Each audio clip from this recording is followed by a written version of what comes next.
The verdict came down on a cold February morning in the Cook County Courthouse. Judge Sarah Chen's voice echoed through the packed courtroom as she delivered the sentence that would close one chapter of the Washington family's story forever. Marcus Washington, you are hereby sentenced to 30 years in federal prison, without the possibility of parole, for conspiracy to commit elder fraud, forgery of legal documents, and attempted murder.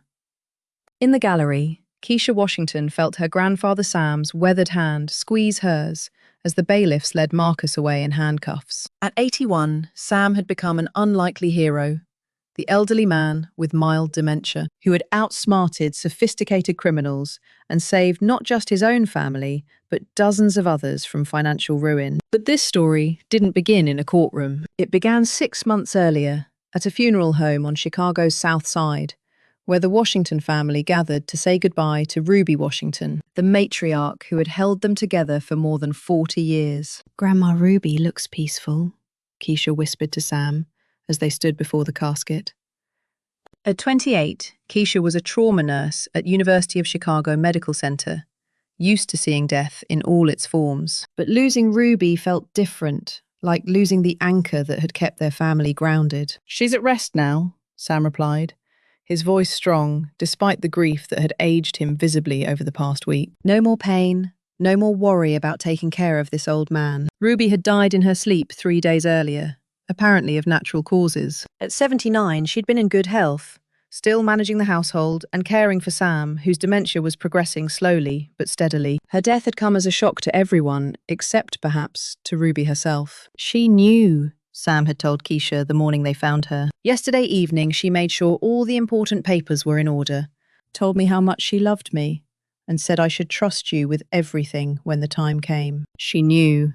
Now, as family and friends filed past the casket, Keisha noticed her Uncle Marcus Ruby's son and Sam's stepson talking quietly with a well-dressed white man she didn't recognize. Marcus owned several successful auto repair shops around Chicago, and had always been the family's unofficial financial advisor. But there was something about his demeanor today that struck her as odd. He seemed less grieved than relieved. "Uncle Marcus," she called out after the service as the crowd began to disperse. "Who was that man you were talking to?" Marcus turned with the smooth smile that had made him successful in business. At 55, he was tall, well-dressed, and possessed of the kind of easy charm that made people trust him immediately. "That's Robert Coleman, my lawyer," Marcus said. "He's been helping me get Ruby's affairs in order." "Actually, I'm glad you're here, Keisha. We need to talk about the estate." Keisha was surprised, having assumed Ruby and Sam lived modestly on Social Security and his pension. She questioned what estate Marcus could possibly be referring to. Marcus's smile widened. Marcus explained that Ruby had been far more financially astute than the family had realized, leaving behind a substantial inheritance. An hour later, they sat around Ruby's kitchen table, the same table where Keisha had done homework as a child, where Ruby had taught her to make cornbread, where countless family meals had been shared. But today, the warm, familiar space felt strange and cold. Marcus spread official-looking documents across the table, explaining that Ruby had accumulated nearly $3 million over the years, plus the house worth another $400,000, along with various investment accounts, insurance policies, and other assets. Keisha felt dizzy. $3 million? Ruby had clipped coupons religiously, shopped at thrift stores, and made Sam's clothes last for decades. How had she saved so much money? Marcus continued, explaining that the situation was complicated because Ruby had been concerned about Sam's care as his dementia progressed, wanting to ensure he received the best treatment while also protecting the family inheritance. He pulled out a thick legal document with official seals and signatures. He described how Ruby had established what he called a caregiver incentive trust, designed so that whoever took primary responsibility for Sam's care would receive the bulk of the inheritance upon his death. Keisha scanned the dense legal language, confused about whether Marcus was suggesting family members would have to compete to care for Sam. Marcus smoothly clarified that it wasn't about competition, explaining that Ruby had been practical about the expensive and time-consuming nature of dementia care, designing the trust to ensure Sam received proper care while rewarding whoever made that sacrifice. Sam, who had been quietly listening to the conversation, suddenly spoke up. "I don't remember Ruby talking about any trust." Marcus's expression grew gentle and patient. "Dad,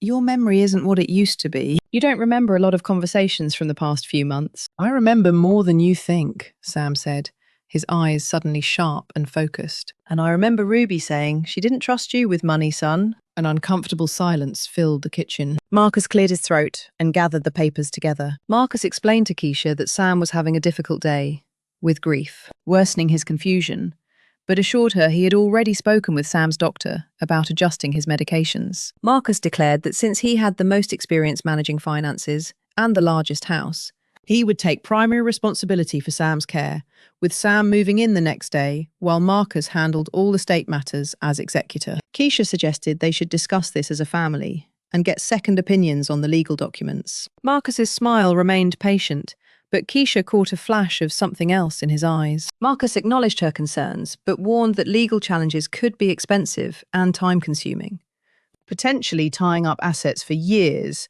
and preventing Sam from accessing needed funds. As they prepared to leave Ruby's house, Sam pulled Keisha aside while Marcus loaded boxes into his car. Sam whispered urgently that she shouldn't trust Marcus, insisting something wasn't right about the complicated arrangement Ruby supposedly never would have created. Keisha gently suggested that perhaps Sam was confused about the details. Sam interrupted with surprising strength, gripping her arm and insisting he wasn't confused, emphasizing that Ruby had loved Keisha like a daughter and would never have created a system that pitted family members against each other. But before Keisha could respond, Marcus appeared in the doorway. Marcus asked if everything was okay. Sam replied that he was just saying goodbye to the house, his expression immediately becoming vague and unfocused again. As they walked to Marcus's Cadillac Escalade, Keisha found herself wondering about the sudden change in her grandfather's demeanor. When Marcus was around, Sam seemed confused and frail, but in private moments, his eyes were alert and his words were sharp. Was it possible that Sam was more aware of his surroundings than Marcus realized? And if so, what exactly was he trying to tell her? Driving home to her small apartment on the south side, Keisha felt a growing unease about the afternoon's revelations. $3 million was life-changing money, enough to pay off her student loans, buy a house, maybe even open her own practice someday. But something about Marcus's explanations didn't feel right. Ruby had been many things: practical, frugal, protective, but she'd also been straightforward and honest. The complex trust arrangement that Marcus described seemed completely out of character for a woman who had always believed in treating family members equally and keeping things simple. More troubling was Sam's reaction. His dementia was real. Keisha had seen the medical reports, but his moments of clarity were becoming more frequent, not less, and his warnings about Marcus were consistent, even when he forgot other things. That night, Keisha found herself digging through old family photos, looking for clues about Ruby's true feelings about money and family. What she found was consistent with her memories Ruby at family gatherings, always making sure everyone was fed and included. Ruby at Keisha's nursing school graduation, tears of pride streaming down her face. Ruby teaching neighborhood children to read on her front porch. This was not a woman who would create a system that forced family members to compete for her love or her money. But if Marcus was lying about Ruby's intentions, what was the truth? And more importantly, what was he planning to do with $3 million that rightfully belonged to the whole family? As she fell asleep that night, Keisha made a decision. She was going to find out exactly what Ruby had really wanted, even if it meant going against the only father figure she'd ever known. The next week passed in a blur of 12-hour hospital shifts, where Keisha threw herself into work with intensity that worried her colleagues. Even the controlled chaos of the ER couldn't completely distract her from questions swirling around Ruby's estate. "Keish, you've been in that supply closet for 20 minutes, said her friend Maria Santos, poking her head through the door. "Either you're reorganizing inventory, or you're hiding from something." Keisha looked up from the bandages she'd been counting, without really seeing them. "Sorry, my mind's been all over the place since my grandmother's funeral." "The one who left you money? Girl, that should be making you happy, not stressed out." "It's complicated," Keisha sighed. "Family stuff always is." "Want to talk about it over coffee?" 20 minutes later, they sat in the hospital cafeteria with terrible coffee and vending machine cookies, while Keisha tried to explain why a $3 million inheritance felt more like a burden than a blessing. "So your uncle is handling everything, and you're suspicious because," Maria prompted. "Because something doesn't feel right," Keisha said, frustrated. "My uncle keeps saying my grandmother set up this complex trust arrangement, But that doesn't sound like Grandma Ruby at all. She was straightforward, she said what she meant. Maybe she got more cautious as she got older? Rich people do weird stuff with their money sometimes. That's just it, we didn't know she was rich. She lived in the same house for 40 years, shopped at the same grocery store, drove the same car until it literally died. If she had $3 million, why was she still using coupons? Maybe because that's how she got $3 million? Old people who lived through the Depression don't waste money. There's something else. My grandfather has dementia, right? But sometimes he says things that are way too sharp for someone who's supposed to be losing his memory. And he specifically warned me not to trust my uncle. Dementia isn't consistent, Maria pointed out. My abuela had Alzheimer's, and she could go from not recognizing her own daughter to remembering her wedding day 50 years ago. Keisha knew this, but Sam's warnings had felt different.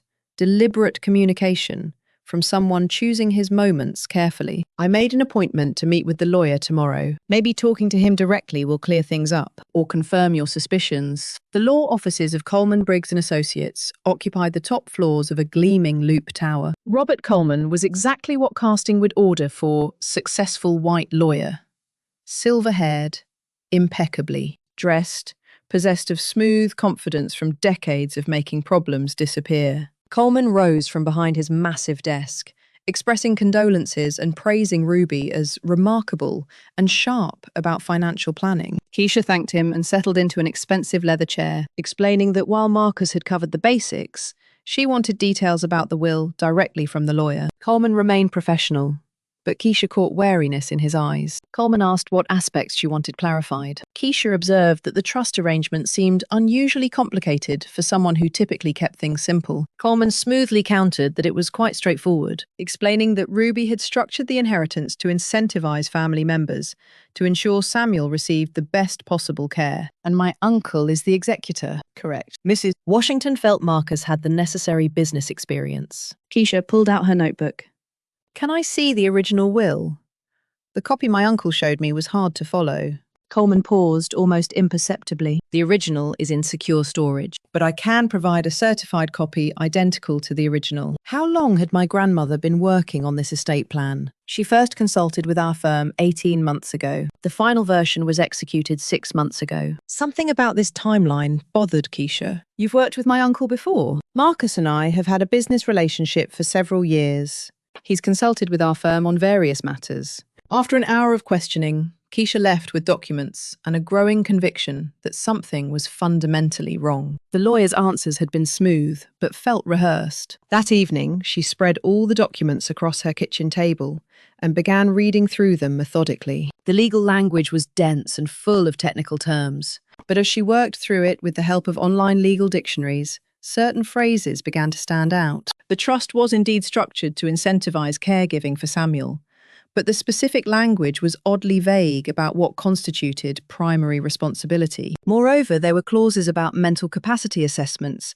and provisions for changing the primary beneficiary if circumstances changed. It almost seemed designed to create ambiguity rather than clarity. Her phone rang around 9 o'clock. Marcus's name appeared on the caller ID. Marcus called to ask how her meeting with Coleman had gone. Keisha replied carefully that it had been informative, with Coleman explaining the trust structure in more detail. Marcus expressed satisfaction that she had been able to ask questions directly, acknowledging that legal matters could be confusing when heard secondhand. Keisha asked why Ruby had started working on the estate plan 18 months earlier, and what had prompted it. There was a brief pause before Marcus answered. Marcus explained that 18 months ago was when Sam's dementia had started worsening, with Ruby becoming worried about what would happen to him if something happened to her. But Keisha remembered 18 months ago clearly. That was when Grandpa Sam had first started occasionally forgetting names or repeating stories, but he'd still been driving, still been managing his own medications, still been coherent most of the time. It seemed early to be making major decisions based on dementia that was barely noticeable. Keisha asked if Sam had settled in well at Marcus's house. Marcus expressed concern about needing to make adjustments,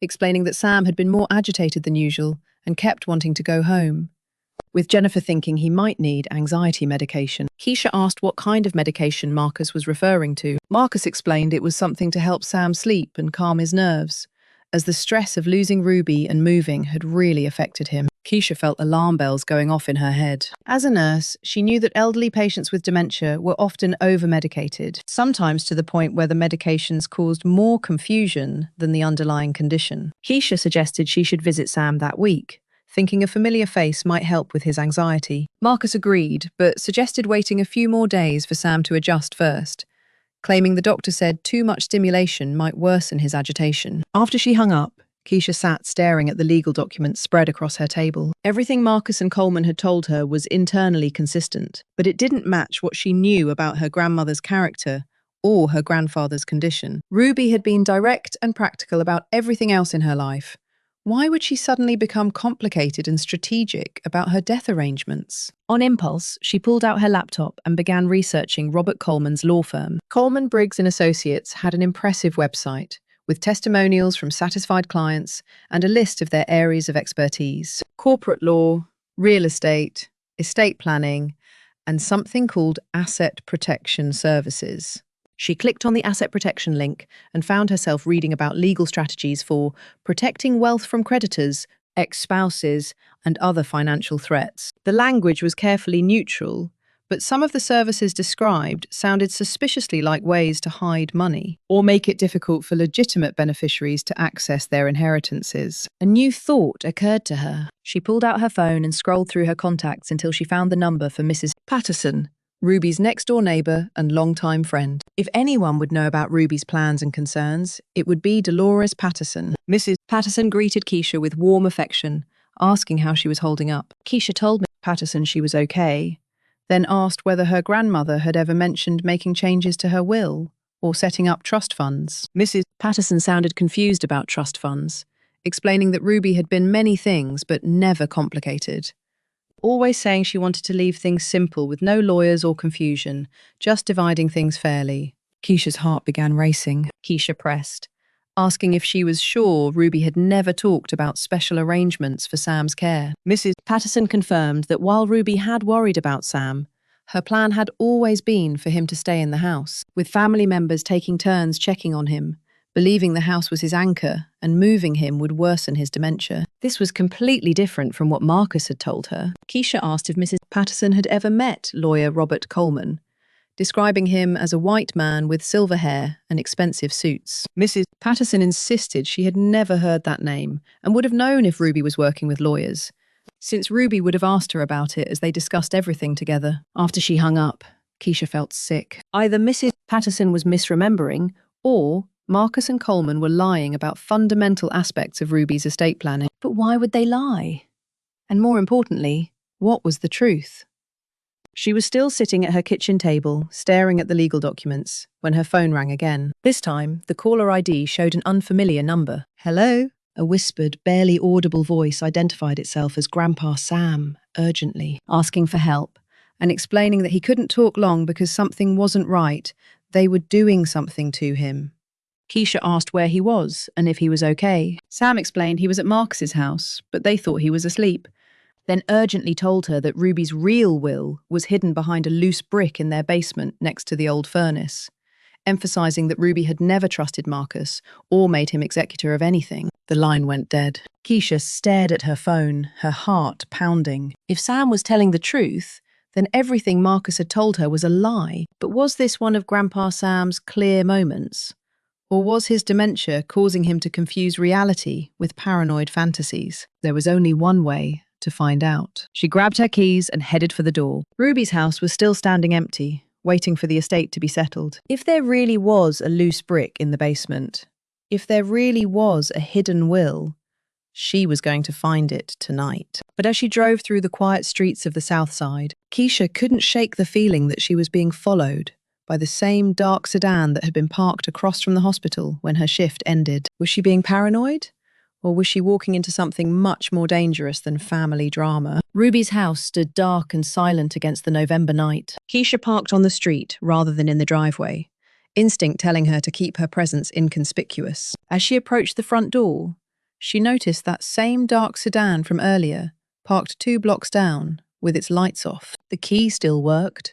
The house was part of the estate that supposedly wouldn't be settled for months, Inside, the air smelled of lemon furniture polish and Ruby's favorite perfume, as if her grandmother's presence still lingered. Keisha made her way to the basement door, using her phone's flashlight to navigate the darkened hallway. She'd played in this basement as a child, hiding behind the old furnace during hide and seek, helping Ruby store Christmas decorations. If there was a loose brick anywhere down there, she should be able to find it. The basement was exactly as she remembered.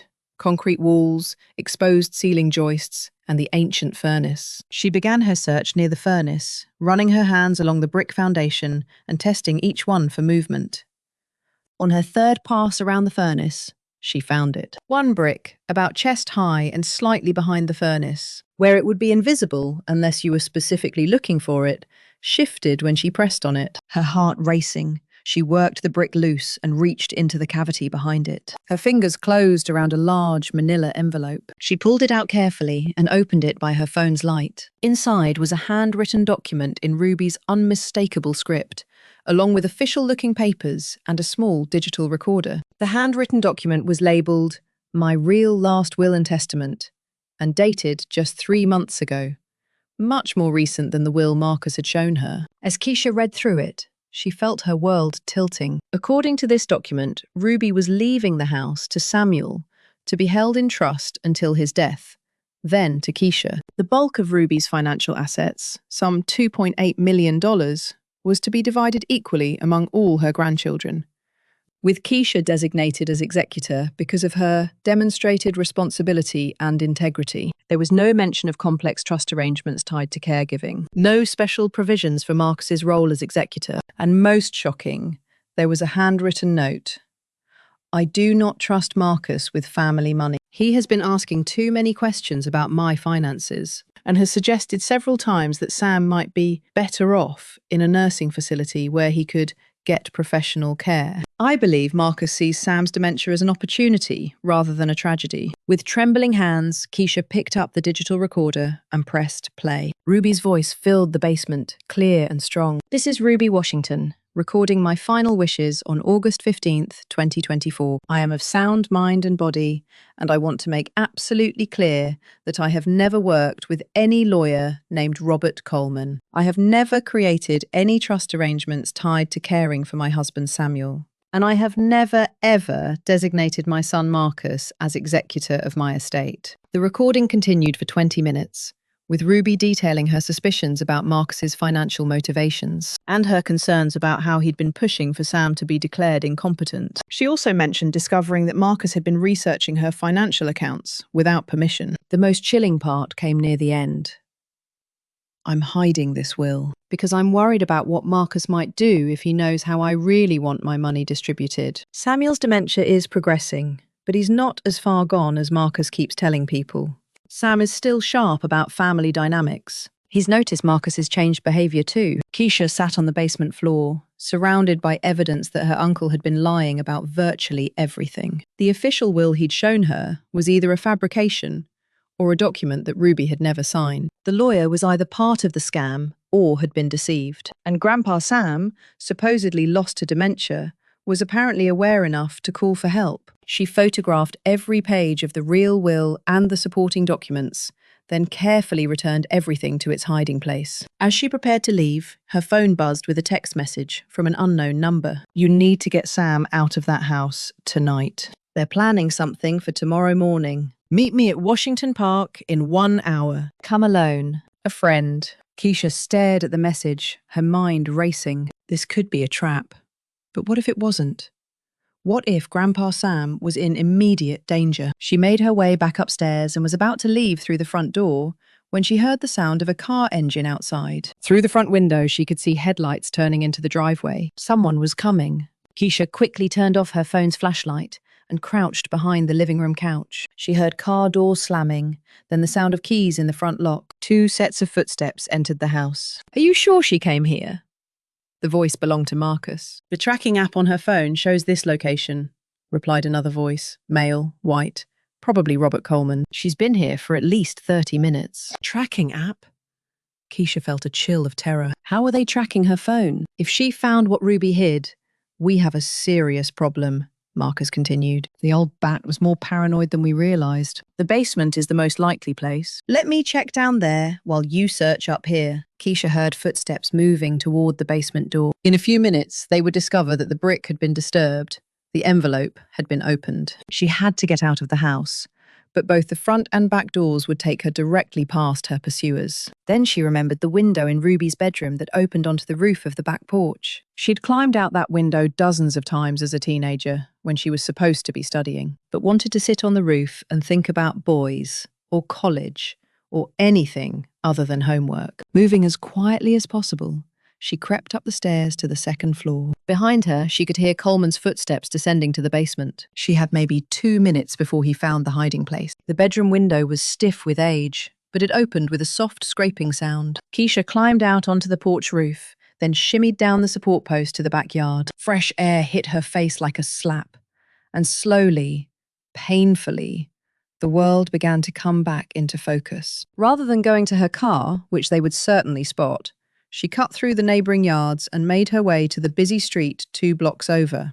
From there, she called a rideshare to take her to Washington Park. The park was nearly empty at this hour. Just a few joggers moving through the pools of light cast by street lamps. Keisha found a bench near the pond and waited, every nerve on high alert. A voice called her name from behind. She turned to see a middle-aged black woman approaching, well-dressed, professional-looking, with an urgent expression. Keisha asked who she was, ready to run if necessary. The woman identified herself as Detective Angela Morrison from Chicago PD Financial Crimes Division, explaining she had been investigating Marcus for 6 months. Keisha felt a wave of relief, so strong it made her dizzy. Keisha expressed relief and quickly explained that she had found her grandmother's real will that night, revealing that everything Marcus had told her was a lie. Detective Morrison grimly confirmed her knowledge of the situation, explaining that Marcus and Coleman had been running inheritance fraud schemes for at least 3 years, targeting elderly people with valuable estates and systematically draining assets while families believed everything was legal. Keisha asked how many families had been hurt. Morrison explained that at least 7 families had been victimized, probably more, with the problem being that the criminals were skilled at making everything appear legitimate until it was too late. Keisha asked if her grandfather was safe. Detective Morrison's expression grew serious. Morrison explained that they believe Marcus planned to have Sam declared mentally incompetent the next morning, which would give him complete control over the estate, but added that there was something else Keisha needed to know. She asked what Morrison meant. Sam isn't as affected by dementia as everyone believes. We've been working with him for the past month. He's been collecting evidence from inside Marcus's house, recording conversations, photographing documents, gathering proof of the conspiracy. Keisha felt her world shift again. Grandpa Sam is working undercover. His dementia is real, but it's mild and intermittent. He figured out what Marcus was planning months ago and contacted us through a tip line. He's been playing up his confusion while secretly documenting everything. The phone call tonight, he said they were doing something to him. Detective Morrison nodded grimly. They've been giving him sedatives to make him appear more confused and compliant. Tomorrow morning, they're planning to have a doctor declare him incompetent. Once that legal declaration is filed, Marcus will have power of attorney. So what do?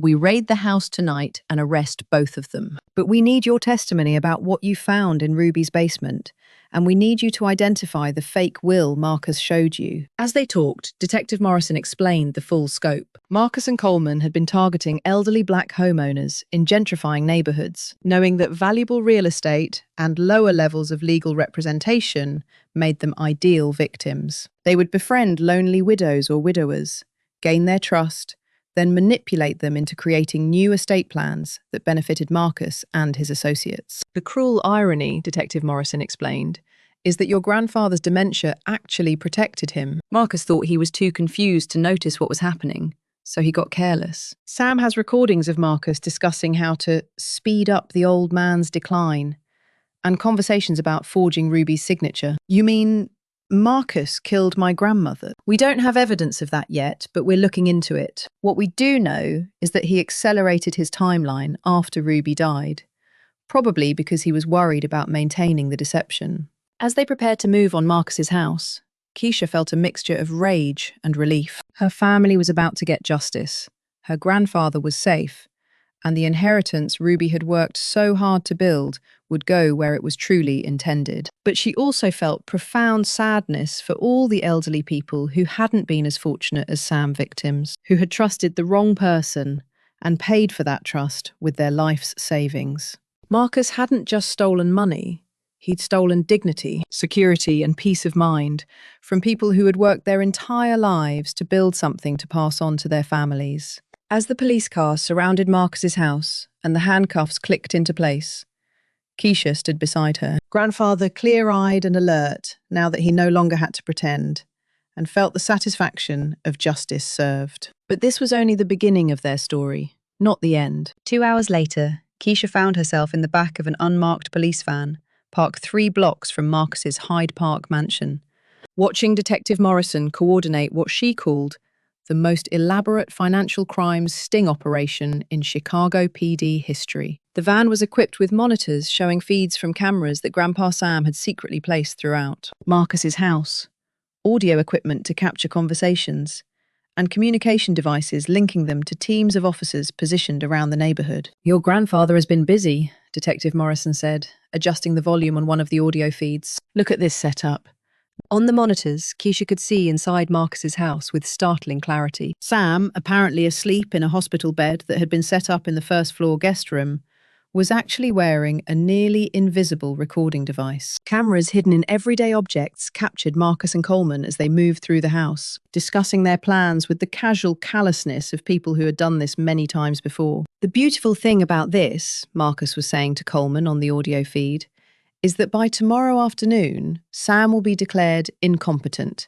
I'll have power of attorney and we can start moving the money offshore immediately." "What about Keisha?" Coleman asked. "She's been asking too many questions." "Keisha's a working-class nurse who doesn't understand legal complexities. Once the competency hearing is over, she'll accept whatever monthly stipend we decide to give her. People like her don't fight back. They're grateful for whatever they get." Keisha felt a surge of anger at the dismissive way Marcus talked about her. But Detective Morrison put a restraining hand on her arm. "Let them keep talking," she whispered. "Every word is evidence." On another monitor, they watched as Jennifer, Marcus's wife, entered Sam's room carrying a small cup of pills. "Time for your evening medications, Dad," she said in a sickeningly sweet voice. Sam appeared to wake up slowly, blinking in confusion. "What? What are these for?" "Just something to help you sleep peacefully." "Doctor's orders." But instead of taking the pills, Sam palmed them with a sleight of hand that would have impressed a stage magician. "Thank you, dear," he mumbled, pretending to swallow while actually hiding the pills under his pillow. "This is incredible," Keisha whispered. "How long has he been pretending to take those medications?" 3 weeks, Detective Morrison replied. "We had them analysed heavy sedatives that would keep him confused and compliant. Your grandfather is tougher than his son gives him credit for." The real drama began around midnight, when Coleman arrived with a briefcase full of documents. The 2 men spread papers across Marcus's dining room table and began reviewing their timeline for the next day. "The doctor will arrive at 10 a.m., Coleman explained. "Dr. Patricia Walsh, she's done competency evaluations for us before. She'll spend 15 minutes with Sam, determined that his dementia has progressed to the point where he can't make informed decisions, and file the paperwork immediately." "And the judge?" "Judge Roberts has been very accommodating in the past. The competency order will be signed by noon, giving you full power of attorney. By the end of business tomorrow, we can have the first 2 million transferred to the Cayman Islands account." Marcus leaned back in his chair with the satisfied expression of a man whose plan was proceeding perfectly. "And if Keisha keeps asking questions? Then we'll have to consider more permanent solutions to the Keisha problem." The casual way he said it made Keisha's blood run cold. Detective Morrison immediately grabbed her radio. "All units, we have a direct threat against a witness. Move to arrest positions now." But before the police could move, Sam's voice crackled through the speakers. He was apparently talking in his sleep, but his words were clear and deliberate. "Ruby never trusted you, Marcus. She told me about the money you've been taking from the other old folks. She knew you killed Mrs. Henderson for her house. She knew about all of it." Marcus and Coleman froze. "Did he just?" "He's been pretending," Coleman said, his voice tight with panic. "The whole time he's been pretending to be confused." "How much does he know?" Marcus demanded. "Everything," Sam's voice continued from the speakers. "I've been recording your conversations for months. I've got pictures of the forged documents. I've got bank records showing where you moved Mrs. Patterson's money, Mr. Rodriguez's life insurance. All of it. The two men stared at each other in growing horror as Sam continued his apparent sleep-talking confession. The police are coming for you, son. They know about the fake wills, the bribed doctors, the murdered elderly. You thought you were so smart, but you forgot that old doesn't mean stupid. Marcus stood up so abruptly his chair fell over. We need to get out of here. Now. What about the old man? Leave him. If he's been recording us, killing him now will just make things worse. But as they moved toward the door, Detective Morrison's voice boomed from speakers throughout the house. This is the Chicago Police Department. The house is surrounded. Marcus Washington and Robert Coleman, you are under arrest for conspiracy, fraud, and elder abuse. Exit the house with your hands visible. Through the monitors, Keisha watched as chaos erupted in Marcus's house. Coleman made a break for the back door, only to be tackled by waiting officers. Marcus tried to destroy documents by shoving them down the garbage disposal, but police burst through the front door before he could complete the task. Jennifer, who had apparently been unaware of the full scope of her husband's crimes, stood in the kitchen, screaming at Marcus while officers placed him in handcuffs. You told me this was all legal. You told me you were just helping elderly people with their estate planning. Shut up, Jennifer. Don't say anything until we get lawyers. I'm not going to jail because of your greed. I have children to think about. As the arrests proceeded, Keisha watched Grandpa Sam sit up in his hospital bed, suddenly looking years younger and infinitely sharper than he had in months. He removed the small recording device from his pajama shirt and handed it to one of the officers. I believe you'll find tonight's conversations particularly enlightening, he said with a slight smile, along with the recordings I've been making for the past 6 weeks. Detective Morrison turned to Keisha. Your grandfather has been working with us since early September. He contacted us through an elder abuse hotline after he overheard Marcus and Coleman discussing how to accelerate his decline. Keisha started to ask about his dementia. Morrison clarified that while Sam's dementia was real, it was mild, early-stage Alzheimer's, affecting short-term memory but leaving reasoning intact, with Sam cleverly using his supposed confusion to access conversations and documents Marcus wouldn't hide from someone he considered incompetent. Keisha realized the significance of Sam's earlier warnings about Marcus. Morrison confirmed Sam had been trying to protect her without blowing his cover, as they hadn't been ready to move and needed more evidence of the broader conspiracy. As they watched the police process the crime scene, Detective Morrison explained the scope of what Sam had uncovered. Marcus and Coleman had been operating for at least 5 years, targeting elderly homeowners in Chicago's rapidly gentrifying neighborhoods. They would befriend isolated seniors, gain their trust, then manipulate them into changing their wills and estate plans. Your grandfather's recordings revealed at least 12 other victims, Detective Morrison said. Most of them are dead now, but we'll be able to recover some of the stolen assets and return them to the rightful heirs. Keisha asked how they selected their victims. Morrison explained they targeted recently widowed, socially isolated people owning valuable property in appreciating neighborhoods, with Marcus presenting himself as a caring businessman, while Coleman provided legal frameworks to legitimize the theft. Keisha asked about the doctors declaring people incompetent. Morrison revealed that Dr. Walsh and at least 2 other doctors were taking bribes for false competency evaluations and would be arrested the next day. As the police vans drove away with Marcus, Coleman, and Jennifer in custody, Keisha finally felt like she could breathe again. The inheritance that Ruby had worked so hard to build would go to the people she'd actually wanted to have it. Grandpa Sam was safe, and justice was being served for all the elderly victims who hadn't been as fortunate. But as satisfying as it was to see justice served, Keisha knew their troubles were far from over. There would be legal proceedings, media attention, and the difficult process of rebuilding trust after such a profound betrayal. Driving home with Sam in the passenger seat, Keisha felt emotionally drained, but oddly hopeful. The past week had been a nightmare of betrayal and deception, but it had also revealed the incredible strength and wisdom of a grandfather she'd underestimated. Grandpa, she said as they pulled into her apartment complex, why didn't you tell me what was happening sooner? We could have worked together from the beginning. Sam was quiet for a moment, looking out at the south side streets where he'd lived his entire life. Because I needed to be sure about what Marcus was capable of. I suspected he was up to something, but I didn't know how far he'd go. When I heard them talking about permanent solutions to the Keisha problem, I knew it was time to stop playing detective and start fighting back. You saved my life, she realized. If you hadn't gathered that evidence, if you hadn't called the police when you did. Family protects family, Sam said simply. That's what Ruby always taught us. It's just too bad it took a crisis like this to figure out which family members actually understood that lesson. As they sat in the car outside Keisha's apartment building, Sam reached over and took his granddaughter's hand. Ruby would be proud of you, baby girl. You didn't back down when things got scary. You fought for what was right, even when it meant going against family. That takes real courage. Keisha squeezed his hand, feeling tears she'd been holding back all evening finally begin to fall. I was so scared I was going to lose you too. First Grandma Ruby, then thinking Marcus was going to put you in some facility where I couldn't protect you. You don't have to protect me, Keisha. We protect each other. That's how real families work. Looking at her grandfather, this man who had spent weeks pretending to be confused while actually gathering evidence to bring down criminals, Keisha felt a profound shift in how she understood both strength and vulnerability. What happens now? She asked. Now we go home. We grieve for Ruby properly. We make sure her money goes where she wanted it to go. And we help Detective Morrison make sure Marcus and Coleman can never hurt another family the way they tried to hurt ours. As they walked up to Keisha's apartment, Keisha realized that this was what real inheritance looked like. Not money in bank accounts, but the knowledge that love, courage, and family loyalty were the only things that truly mattered.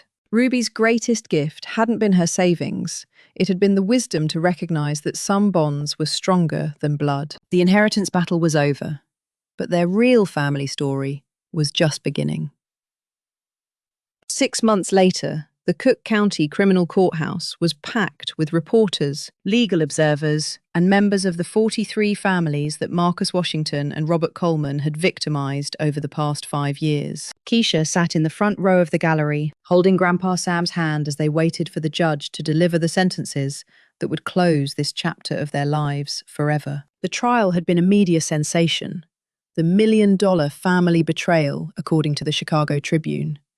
Grandad goes undercover in the Sun-Times. Sam had become something of a folk hero, the 81-year-old man who had outsmarted sophisticated criminals and saved dozens of families from financial ruin. State's Attorney Michael Rodriguez had prosecuted the case personally, recognizing both its high profile and its importance for elderly victims across the state. His closing argument had been devastating, walking the jury through audio recordings of Marcus and Coleman, casually discussing their victims as marks and easy money, and their chilling conversations about eliminating witnesses who asked too many questions. The evidence against them was overwhelming. Sam's recordings, the forged documents found in their possession, the offshore banking records, and testimony from dozens of victims painted a picture of a criminal enterprise that had operated with cold efficiency for years. Marcus had tried to claim that he'd been manipulated by Coleman, that he was just a small business owner who had gotten in over his head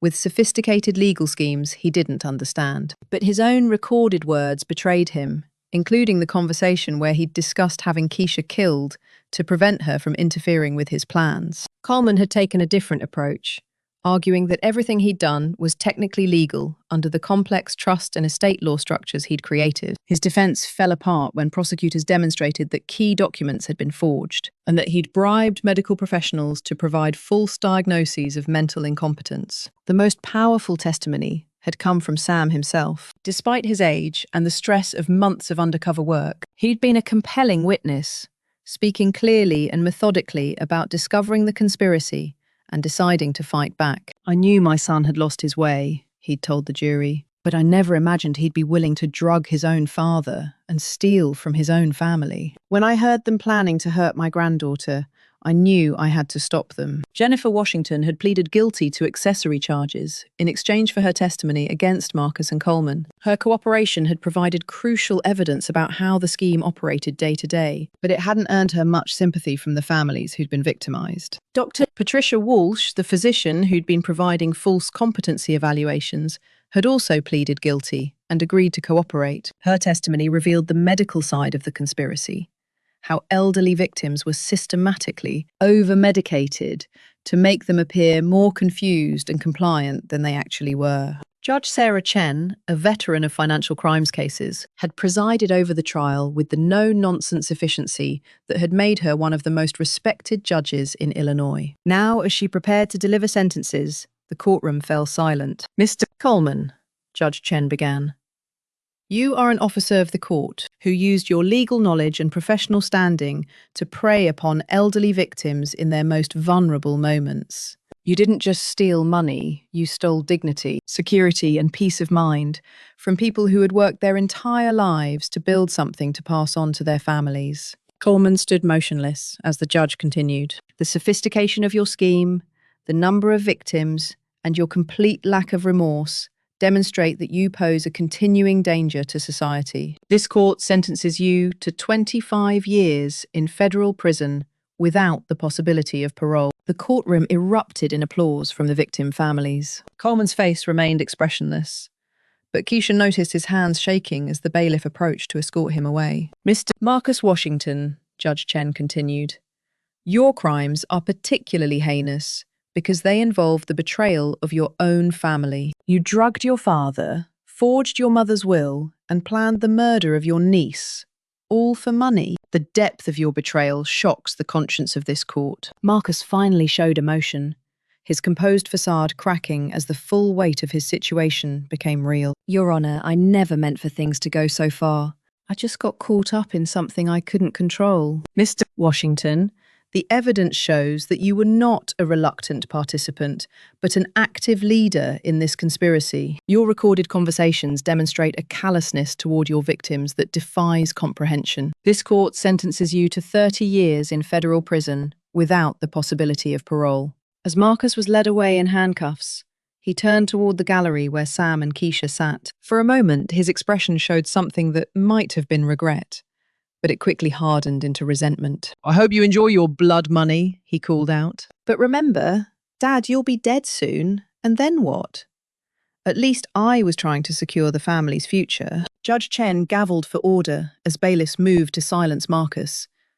But Sam stood up slowly and spoke in a voice that carried through the courtroom. "Son, I secured the family's future the day I made sure honest people got what honest work earned them. That's the only legacy that matters." Outside the courthouse, Keisha and Sam were surrounded by reporters and camera crews. State's Attorney Rodriguez had warned them this would happen, and they'd prepared statements with the help of the victim's rights advocate the prosecutor's office had assigned to their case. One reporter asked how it felt to see justice served. Sam, leaning on his walker but standing straight and speaking clearly, addressed the crowd. Sam responded that it felt like Ruby could rest in peace, knowing her money would go where intended, and that they had fulfilled their duty to other families hurt by these criminals. Another reporter asked what message he had for other elderly people facing similar situations. Sam advised trusting instincts, asking questions if something felt wrong about financial handling, getting second opinions, and remembering that aging doesn't mean losing intelligence. Keisha stepped forward when reporters began asking about her role in uncovering the conspiracy. Keisha credited her grandfather as the real hero, who had risked his life to gather evidence and protect other families, explaining that she had simply believed in him when others dismissed his concerns as confusion. A reporter asked what they would do with the inheritance. Keisha explained they would honor Ruby's wishes by using part of the money to establish a foundation, helping elderly fraud victims, continuing Ruby's belief in caring for the community. As they made their way through the crowd toward Sam's car, Detective Morrison appeared at Keisha's elbow. Detective Morrison asked how they were holding up. Keisha admitted she was doing better than expected, finding it strange that, rather than feeling like closure, it felt more like a beginning. Detective Morrison confirmed it was indeed a beginning, explaining that Marcus and Coleman were part of a larger network with ongoing investigations, requiring their help to identify more victims and recover assets. Keisha asked how many more families might have been hurt. Morrison honestly admitted they might never know the full extent, but Sam's evidence had already helped identify 17 additional cases and recover over $4 million. As they drove away from the courthouse, Keisha reflected on how much had changed in the 6 months since Ruby's death. She'd discovered family betrayal that ran deeper than she'd ever imagined. but she'd also discovered family loyalty that was stronger than blood relationships. Sam's courage and Ruby's wisdom had ultimately triumphed over Marcus's greed and deception. Keisha asked if Sam had any regrets about turning in his own son. Sam was quiet for a long moment. Sam reflected that he regretted Marcus choosing greed over family and hurting so many people, but didn't regret stopping him, explaining that Ruby had taught him love sometimes meant saying no to people you care about, with real love protecting the innocent, even when it meant turning away from the guilty. Keisha wondered if Marcus would ever understand what he had done wrong. Sam thought perhaps prison would give Marcus time to reflect, but emphasized that whether he understood didn't matter. Now what mattered was that no more families would be hurt by his schemes. As they pulled into the driveway of Ruby's house, now legally Sam's home again, Keisha felt a sense of completion that had been missing since her grandmother's death. The house looked different now, somehow lighter and more welcoming than it had during the months when Marcus's lies had cast shadows over everything. Keisha welcomed him home as she helped him from the car. Sam smiled, looking up at the house he and Ruby had shared for more than 40 years. Sam said softly that Ruby was finally at peace, and so was he. But even as they celebrated this victory, both of them knew that the broader fight was just beginning. The Ruby Washington Foundation for Elder Justice would become their new mission, ensuring that what happened to their family would never happen to another elderly person who trusted the wrong people with their life savings. Marcus would spend the next 30 years in prison. Coleman, 25. The inheritance that Ruby had worked so hard to build would indeed stay in the family of people who understood that wealth meant nothing if it wasn't earned honestly and shared generously. But their true inheritance wasn't Ruby's money. It was her wisdom, Sam's courage, and the knowledge that some bonds are stronger than blood, and some fights are worth winning, no matter what they cost. As they walked up the front steps of the house that had seen so much love, loss, and ultimately triumph, Keisha knew that this was only the end of the first chapter in a much longer story. The story of a family that had learned the difference between being related and being family, and had chosen love over greed, truth over convenience, and justice over easy forgiveness. The inheritance battle was over. The real work of honoring Ruby's legacy was just beginning. 1 year after Marcus's sentencing, the Washington house on Cottage Grove had been transformed from a monument to loss into a center of life and activity. Sam had regained much of his strength and independence. His dementia symptoms stabilized now that he was no longer being systematically drugged. Keisha had graduated from her nurse practitioner program with highest honors and had opened a clinic, specializing in elderly care, just 6 blocks from the house. "Mama Z!" called 8-year-old Destiny from the backyard, using the nickname that had somehow stuck even though she wasn't actually related to Keisha. "Grandad Sam is trying to teach me chess, but I think he's making up the rules." Keisha laughed from the kitchen where she was preparing Sunday dinner for their extended chosen family, a group that now included Destiny and her grandmother, Mrs. Patterson, from next door, 2 other elderly survivors of inheritance fraud schemes, and Detective Morrison, who had become a regular fixture at their Sunday gatherings. "Sam!" Keisha called out. "Are you cheating at chess again?" "I'm not cheating," Sam protested with mock indignation. "I'm providing advanced instruction in creative problem solving." This had become their new normal. A house filled with laughter, conversation, and the kind of multi-generational community that Ruby had always dreamed of. Sam's recovery had been remarkable. Freed from the sedatives that had clouded his thinking, he'd regained not just his clarity, but his sense of purpose. He spent his mornings volunteering at the Ruby Washington Foundation, his afternoons mentoring young people in the neighborhood, and his evenings sharing stories with anyone who would listen. Keisha had found her calling too. Her clinic, Dignity Healthcare, served elderly patients who had been overlooked or mistreated by other medical facilities. Word had spread quickly through the South Side that here was a nurse practitioner who took time to really listen, who understood the complex needs of aging patients, and who never talked down to people just because they were old. "Keisha," Detective Morrison said, joining her in the kitchen, "I have some news about the restitution cases." Over the past year, Morrison had become more than just the detective who had helped solve their case. She'd become a trusted friend and advocate for elderly victims across the city. Her investigation into Marcus and Coleman's network had expanded into a multi-state task force that had recovered over $15 million in stolen assets. "Good news," or complicated news? Keisha asked, setting down the wooden spoon she'd been using to stir the greens. Mostly good. The federal court approved the final restitution payments. Every family that was victimized by Marcus and Coleman's scheme will receive full compensation for their losses, plus interest. That's wonderful. What about the families where the money was moved offshore? That's the complicated part. We've recovered about 80% of the offshore assets, but the remaining 20% is tied up in legal challenges from the banks. It could take another year or two to get that money back. Still, 80% is better than nothing. How are the families handling everything? Morrison's expression grew more serious. Most are doing well, but financial recovery is easier than emotional recovery. A lot of these elderly victims are having trouble trusting anyone with their affairs now. They've become paranoid about lawyers, suspicious of family members, afraid to make any decisions about their money. This was the lasting damage that Marcus and Coleman had inflicted. Not just the theft of money, but the destruction of trust that held families and communities together. It was one thing to recover stolen assets. It was much harder to heal the psychological wounds left by betrayal. That's actually why I wanted to talk to you, Morrison continued. Morrison explained that the Attorney General's office wanted to expand the Foundation's services, offering a federal grant for a comprehensive support program, including legal assistance, counseling, financial planning, and ongoing monitoring. Keisha felt a surge of excitement. This was exactly the kind of work she'd hoped to do when she'd first decided to specialize in geriatric care. Keisha asked what that would look like practically. Morrison described it as a one-stop resource center, providing legal aid, financial counseling, medical advocacy, mental health support, and practical assistance, aimed at helping elderly people regain independence and confidence after victimization. Keisha asked if they were ready for something so ambitious. Morrison smiled.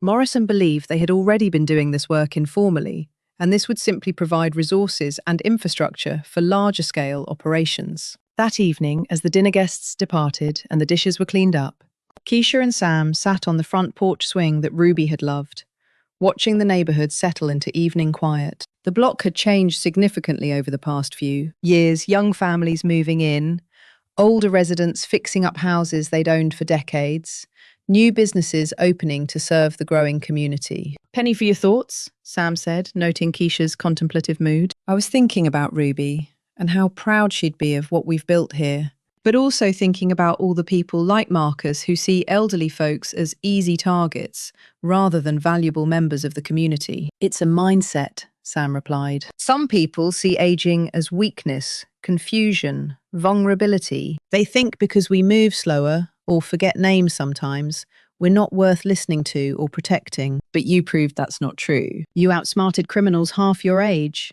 I had advantages they didn't count on. I had Ruby's love, your support, and 81 years of experience dealing with people who underestimate others. Plus," he added with a grin, "I had nothing left to lose and everything to gain by fighting back." As they talked, Keisha found herself thinking about the broader implications of what had happened to their family. Elder abuse wasn't just about individual criminals preying on isolated victims. It was about a society that had forgotten to value the wisdom and experience that came with age. "Grandpa, what would you say to other elderly people who might be facing similar situations?" Sam was quiet for a moment, choosing his words carefully. "I'd say trust your instincts. If something feels wrong, it probably is. Don't let anyone convince you that getting old means getting stupid. And remember that asking for help isn't a sign of weakness. It's a sign of wisdom." Keisha asked what advice he had for families. Sam emphasized staying involved, visiting regularly, asking about finances and medical care, and truly listening to elderly family members' concerns, even if they seemed confused, as apparent dementia might actually be someone trying to communicate danger. The conversation was interrupted by the sound of Keisha's phone buzzing. She glanced at the screen and saw a text message from a number she didn't recognize. "Washington, my name is Eleanor Rodriguez. My family was one of the victims in your uncle's case.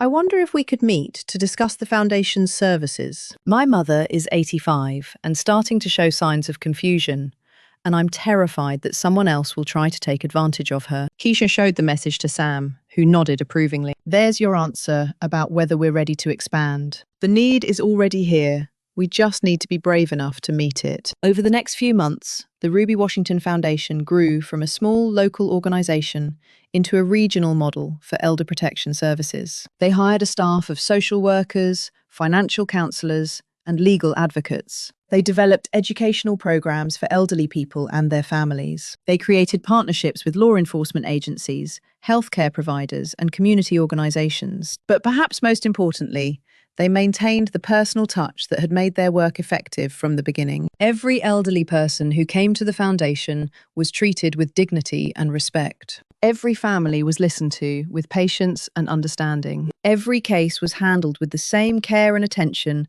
that Ruby would have insisted upon. The foundation's success attracted national attention. Keisha found herself testifying before congressional committees, speaking at conferences, and consulting with other organizations that wanted to replicate their model. Sam became a sought-after speaker, sharing his story with law enforcement training programs and elder advocacy groups. But despite all the recognition and expansion, the heart of their work remained the same, ensuring that elderly people could age with dignity and security. One evening, as Keisha was reviewing applications for the Foundation's new scholarship program for elderly people who wanted to learn new skills, Sam shuffled into her home office with a cup of tea and a thoughtful expression. "I've been thinking about something," he said, settling into the chair across from her desk. Keisha asked what he was thinking about. About legacy, about what we leave behind when we're gone. Keisha set down her pen and gave him her full attention. Keisha asked what he meant about legacy. Ruby always worried that she hadn't saved enough money,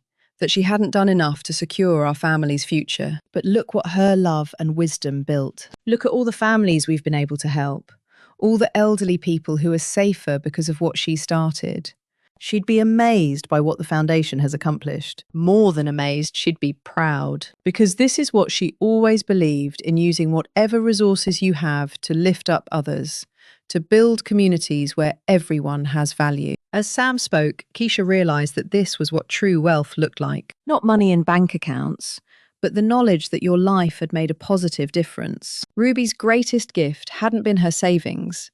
It had been her example of how to live with purpose and integrity. "What do you want your legacy to be, Grandpa?" she asked. Sam smiled, looking out at the neighborhood he and Ruby had called home for more than 40 years. "I want people to remember that getting old doesn't mean getting weak, that with age comes experience, patience, and deep wisdom. And I want them to remember that sometimes the most powerful thing an elderly person can do is refuse to be underestimated. I think you've already achieved that legacy." Sam acknowledged that might be true, but emphasized the work wasn't finished.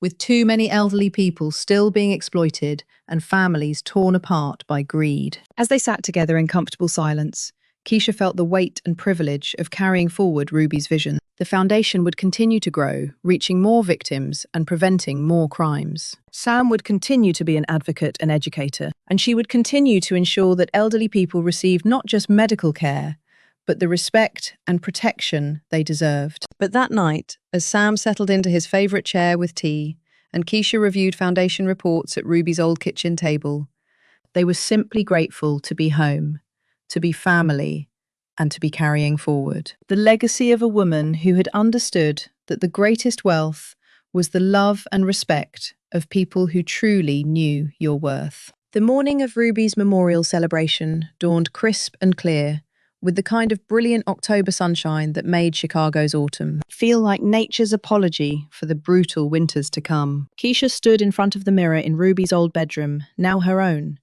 adjusting the emerald green dress that had been Ruby's favorite color. "You look just like her," Sam said from the doorway, his voice thick with emotion. She always said green was the color of growth, of life continuing even when individual lives ended. Over the past 2 years, Sam had aged visibly but gracefully. His hair was completely white now, and he moved more slowly, but his mind remained sharp most days, and his sense of purpose had never been stronger. Today he wore the navy blue suit Ruby had bought him for their 50th wedding anniversary, along with the gold watch that had been his father's. "Are you ready for this?" Keisha asked, knowing that today would be emotionally challenging for both of them. They'd invited not just family and friends, but representatives from all the families they'd helped through the foundation, law enforcement officers who had worked on their case, and community leaders who had supported their work. "I'm ready," Sam said firmly. Ruby deserves to be celebrated, and the work we've done in her name deserves to be recognized. Besides, he added with a smile,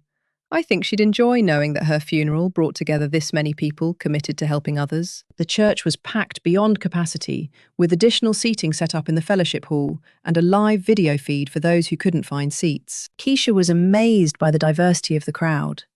Elderly crime survivors, young volunteers from the foundation, police officers and prosecutors, social workers and financial planners, neighbours and strangers who had been touched by Ruby's legacy. Detective Morrison, now promoted to lieutenant, served as one of the speakers. Her remarks focused on the ripple effects of courage, how Sam's decision to fight back had led to the prosecution of dozens of criminals, the recovery of millions in stolen assets, and the protection of countless elderly victims who would never know how close they'd come to being victimized. Ruby Washington never met most of the people who have been helped by the foundation that bears her name, Morrison told the crowd, but her values, her belief in family, in justice, in protecting the vulnerable, continue to save lives and restore dignity to victims of exploitation. That's the kind of immortality that matters. Mrs. Patterson, now 84 and one of the foundation's most dedicated volunteers, spoke about Ruby's role as a neighbour and community anchor. Ruby understood that a community is only as strong as its willingness to look out for its most vulnerable members. She didn't just live that principle, she taught it to everyone around her. But the most moving speech came from an unexpected source.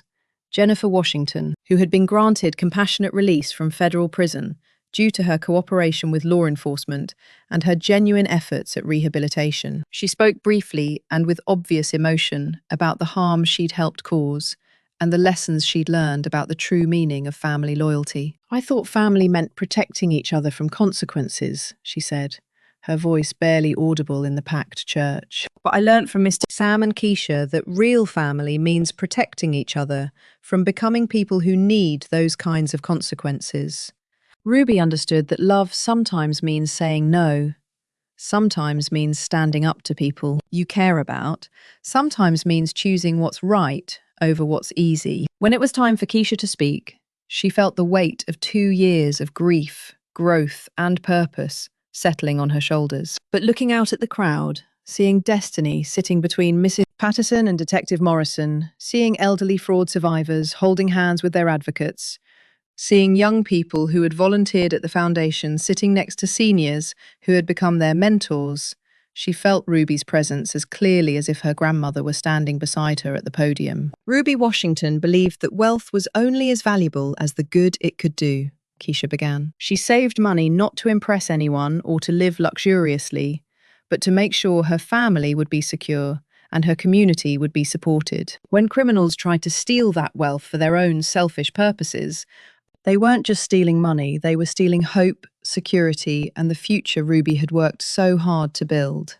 She paused, looking directly at Sam, who was sitting in the front row with tears streaming down his face. But they underestimated something important. They underestimated the power of love that refuses to be defeated, wisdom that refuses to be fooled, and courage that refuses to be silenced. My grandfather proved that being elderly doesn't mean being powerless. He proved that being kind doesn't mean being weak. And he proved that family loyalty means protecting the innocent, not enabling the guilty. As she continued speaking, Keisha found herself thinking about all the elderly people who hadn't been as fortunate as Sam, victims, whose families hadn't believed them, whose symptoms had been dismissed as confusion, whose wealth had disappeared while they were told it was for their own good.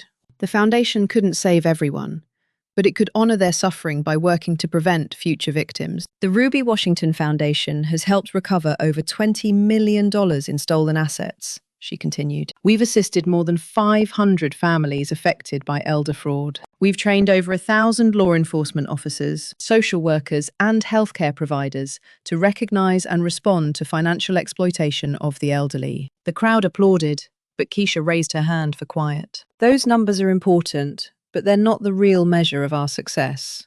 The real measure is in the stories the grandmother who learned to trust her family again after being victimised by a caregiver. The grandfather who regained his independence after learning he was being over-medicated. the family that stayed together, because they learned to communicate openly about financial concerns before crisis struck. She gestured toward the crowd where dozens of these success stories were sitting together. Ruby's real legacy isn't the money she saved, or even the foundation that bears her name. Her real legacy is the understanding that we're all responsible for protecting each other, that wealth means nothing if it's not shared generously, and that the strongest families are the ones built on love and respect, rather than blood and obligation. After the formal service, the celebration moved to the church fellowship hall, where the foundation had organised displays showing their work over the past 2 years. Children from the neighbourhood had created artwork depicting elderly community members as superheroes. High school students had researched and presented the history of elder rights advocacy in Chicago. College students had developed policy proposals for strengthening protections against financial exploitation. But the most powerful display was a simple photo collage titled "Faces of Courage,"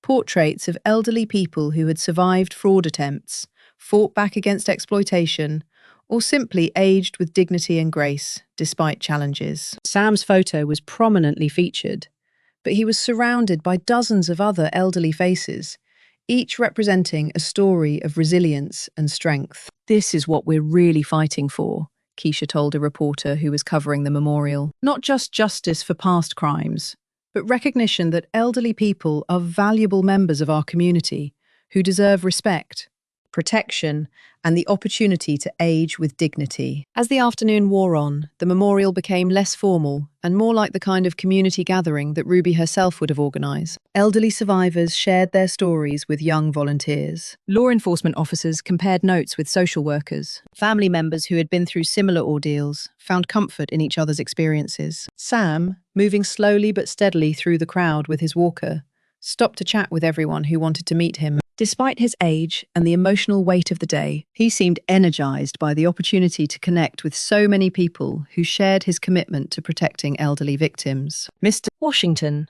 said a young woman who introduced herself as a law student, "I've been following your story since the trial.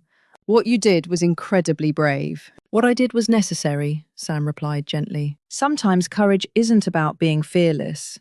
It's about being scared, but doing the right thing anyway." Do you have any advice for young people like me who want to help? Listen to elderly people when they tell you something is wrong, even if it seems confused or unlikely. Visit your own elderly family members regularly, and remember that everyone deserves to age with dignity and respect, regardless of their physical or mental condition. As the memorial celebration wound down and the crowds began to disperse, Keisha found herself standing in the church parking lot with Sam, Detective Morrison, and Miss Patterson, the core group of people who had made the foundation's work possible. "Ruby would have loved this," Mrs. Patterson said, wiping tears from her eyes. "All these people coming together to honour her memory and help others. She would have been amazed by how far the work has spread," Detective Morrison agreed. "When we first arrested Marcus and Coleman, I never imagined it would lead to something this significant." "That's the power of doing the right thing," Sam said quietly. "You never know how far the ripples will spread." As they said their goodbyes and prepared to go home, Keisha reflected on how much had changed since that terrible night when she'd discovered the truth in Ruby's basement. What had begun as a family betrayal had become a movement to protect elderly people across the country. What had started as grief and anger had transformed into purpose and hope. The foundation would continue to grow, reaching more victims and preventing more crimes. Sam would continue to be an advocate and educator, sharing his story and his wisdom with anyone who would listen. And Keisha would continue to bridge the worlds of healthcare and victim advocacy, ensuring that elderly people received not just medical care, but the respect and protection they deserved. But that night, as Sam settled into his favourite chair with a cup of tea, and Keisha reviewed foundation reports at Ruby's old kitchen table, they were simply grateful to be home, to be family, and to be carrying forward. The legacy of a woman who had understood that the greatest inheritance you can leave is the knowledge that love, courage, and community are stronger than greed, betrayal, and selfishness. The memorial celebration was over, but Ruby's their work would continue as long as there were elderly people who needed protection and young people willing to provide it. Dr. Keisha Washington Morris stood before the United States Senate Committee on Aging. The Ruby Washington Foundation had grown from a small Chicago nonprofit into a national model for elder protection, and Congress was considering legislation that would make their approach the standard for federal programs. "Senators," she began. "5 years ago, my family was victimized by inheritance fraud that stole millions and nearly destroyed our trust. Today, I'm here to tell you that the programs we developed have prevented similar victimization for over 10,000 elderly Americans and recovered more than $100 million.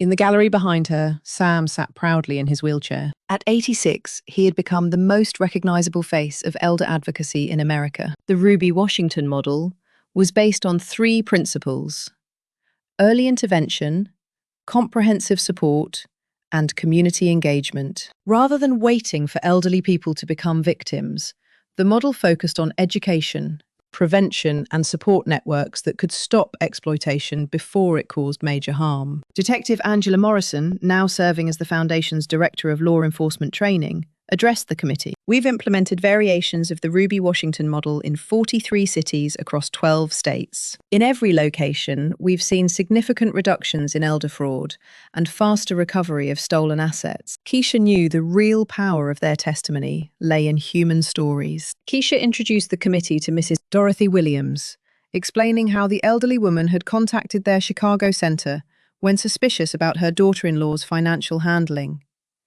leading to the discovery of over $80,000 in theft. Mrs. Williams stood with dignity. Mrs. Williams testified that the foundation had not only helped her recover money, but understand that being elderly didn't mean being helpless. The hearing continued for 3 hours. The senators asked pointed questions about costs and effectiveness, but the response was overwhelmingly positive. Senator Patricia Chen asked what national implementation would look like. Keisha explained their vision of Ruby Washington centers in every metropolitan area with over 100,000 residents, each providing comprehensive services for elderly victims of financial exploitation. The senator asked about the cost. Keisha detailed that it would cost approximately $180 million annually, less than 0.1% of estimated elder fraud losses, with every prevention dollar saving $12 in recovery and prosecution costs. After the hearing, as they gathered for lunch with Foundation supporters and congressional staff,